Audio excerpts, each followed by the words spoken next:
Today we'll be learning about how to enable background audio on a Brave browser.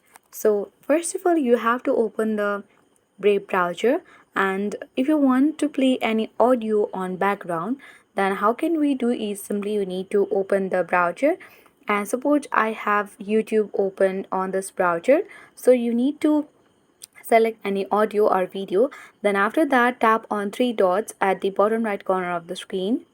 On this menu box, you need to tap on settings, and after that, when you scroll in old version, in this general section only, you'd have easily find out the background play button, but here we don't see because this is the latest version of this Brave browser. So this time you need to tap on this media which is on the display, and here you can easily find out background play under general.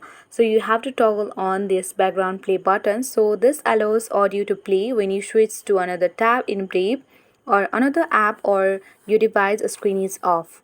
So when you toggle on in this way, come back and suppose, so I'll play this song and come back, and it is still been playing.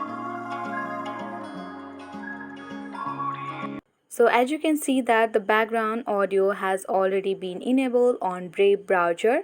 So I hope this video was helpful for you. If it was, then hit the like button and subscribe to our channel. Press the notification bell for more updates. Thanks for watching and see you in the next video.